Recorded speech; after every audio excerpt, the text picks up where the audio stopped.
Hello everyone, happy Memorial Day to you and hope you all doing well. Thought I'd jump in here right now and do a video.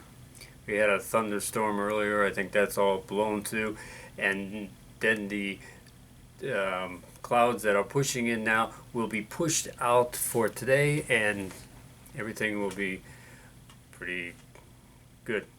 Okay, I'm not sure if I showed this or not. I'm going through some of the magazines I haven't shown yet, so I'm not sure if I've shown this one. If you haven't seen it, then you're in for a surprise, and if you've seen it already, if I've shown it already, then it's a nice recap. But I don't think I have, but I'll try to do it a little differently if I have, but I don't think I have. But here we go. Hope you all doing well. This was a magazine I obviously picked up called George Harrison on an 80th birthday tribute. I might have. That's why I think I'll show it a little different this time. I'll play something accompanying in the back while I show it to you. Hope you all doing good and having good weekends and show you this good stuff. Great to have you with us.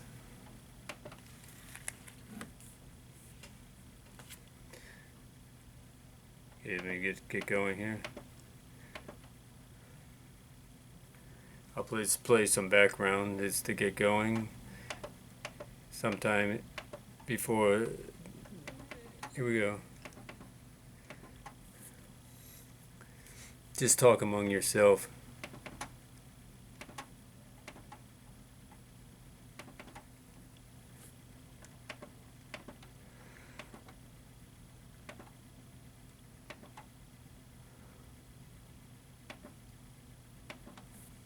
Here we go.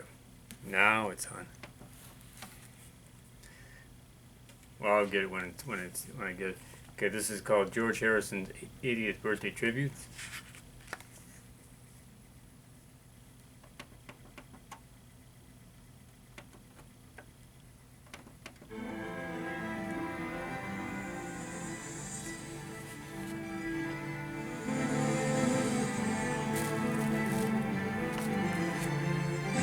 Jeffrey Giuliano presents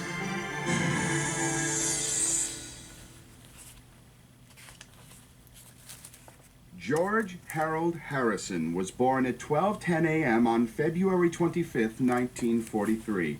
Many years later, the philosophically minded Beatle endeavored to put a finger on the metaphysics involved in this, his latest incarnation. Try and imagine the soul entering the womb of a mother living in 12 Arnold Grove, Wavertree, Liverpool, 15. There were all the barrage balloons and the Germans bombing Liverpool. All that was going on. I sat outside the house a couple of years ago imagining 1943, nipping through the spiritual world, the astral level, and getting back into a body in that house. That really is strange when you consider the whole planet and all the planets that there may be on the physical level. How do I come into that family, in that house, at that time, and who am I anyway? In 1949, the Harrisons moved from Wavertree to a brand new, roomy council house in nearby Speke, which Harry had applied for some 18 years earlier. The property, at 25 Upton Green, was lovely in comparison with Arnold Grove, but Louise didn't really take to the sort of rough and tumble people who lived in the area and longed for the close familiarity of their old neighborhood. Louise Harrison's first indication that George was seriously interested in music came when he was just 13. She happened to notice that his school exercise books were virtually covered with crude little sketches of guitars. Soon afterwards, she bought her son a cheap 3-pound acoustic from the father of one of George's classmates. Surprisingly, George didn't seem that interested and relegated the gift to an upstairs cupboard for the next 3 months. When he eventually picked it up, however, he found it frustratingly difficult to learn and almost packed it in several times before finally making a little progress. Sitting up some nights until nearly dawn with his mum to encourage him, he practiced until his fingers bled. George shuttled back and forth to school on his father's bus from Speke to Liverpool in a dreamy haze of guitars and pop stars. The long, rambling ride took up to an hour each way, which also allowed him the boyhood luxury of mucking about with the other lads. One of these boys, the son of a cotton salesman and the estate midwife from Allerton, was especially good fun. His name was Paul McCartney, and although he was a year ahead of George at school, the two quickly became firm friends by early 1955. In an exclusive 1983 interview, Paul McCartney remembered George's parents. Harry Harrison and Louise Harrison. Harry was a bus driver who was a great man, lovely man, but forthright, very sort of straightforward. He would run over a dog with his bus rather than swerve and avoid. And quite rightly too, because he might kill people. I remember always being a little bit disturbed about that hardness. But he was a good lad, Harry. He was a real nice man, sweetie. And Louise was lovely. She was a quite hard lady, but, you know, soft side. But she was a hard lady. I remember her pouring a pan of water on some fella. She didn't want to answer the door to. She'd tell you, Louise. John Lennon, however, was apparently quite skeptical about admitting such a veritable baby into the group. How would it look for someone as talented and popular as John to be caught consorting with someone so young and obviously undistinguished as George? What would his mates think, let alone the ladies?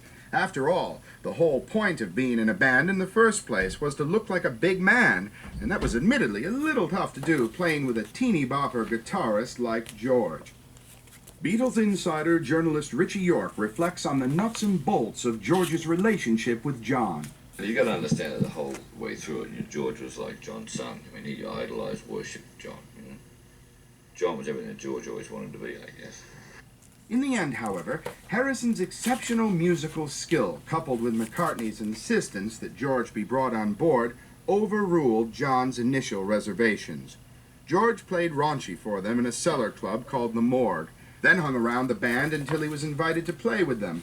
He was formally accepted as a member on February 6, 1958. For many years now, the origin of the Beatles' name has been a matter of some controversy for fans and Beatles scholars alike. Harrison, however, set the record straight in a 1984 press conference in New Zealand. Well, there's always been stories on who invented the name, and there's the versions about how we wanted it to, like the crickets and this sort of thing, but Stuart Sutcliffe, who was an art student with John at the Liverpool College of Art, he was very much into Marlon Brando, and in particular in that movie, The Wild Ones, and I always got the impression when they came that John and Stuart were together that night of the next morning when it came out, we've got a good name. And then in years following, he was always taking that John thought of the name, but I came across I got a videotape of The Wild Ones, and I couldn't believe it when I saw that Lee Marvin saying to Marlon Brando, saying, you know, I forget what the words were, but something like, we think you're a schmuck Johnny, and the Beatles think you're a schmuck Johnny. I said, wait a minute, back that up. And I said, did I hear that? The Beatles. And so that's how I came in. Somehow I mentioned that, and they went and found the script of it, and so I would say that based upon that Stuart Sutcliffe had a lot to do with it. Tony Mansfield, drummer for Billy J. Kramer, looks back on his first meeting with the Beatles, and George in particular. The next Beatle, I saw it after that, was George. I met him in the cavern because he was sent back home because he was under 18 and didn't have a work permit. Yeah, he's always the quiet one, you know. Very polite, you know. Very funny at times, you know. When you used to go in the Beatle dressing room, they always had their own little, you know, silly little words they used to use all the time, you know, their own little Beatle terminology. Father Tom Mackenzie, a well-known Liverpool compere from the Beatles' early days, recalls some of the rigors of die-hard Beatlemania. This is where I got the name Father. I would grab the drums. Anything they had, sometimes John used to leave his guitar on stage. Take them all in the dressing room, and Alan Williams used to sit to them in those days. He was only the roadie in those days, you understand? And he'd pack them away. And the lads would make for the door and out before the fans could get round to the stage door. I'd got everything off, and I'm just making sure everything was okay in the dressing room. The lads had gone. Who comes out the toilet but George, of all people? I said, hell, George, he said, they've all gone. He said, I've been stuck in the toilet, so I've got stomachache, you know. I said, well, they've gone up the road in the car. And I went to the door, and there was hundreds of fans out shouting for the photographs. And I looked round, and at the back, I spotted a bus driver, big tall chap with a hat and coat. And I said, I want to see you about your bus. He said, me? I said, yes. I said, you better come in there. And I said, listen. I says, lend me your hat and coat, will you? I said, I've got George Ellison stuck here, and I've got to get him out, out through that crowd. And George being tall, you know, put it on that over his ears.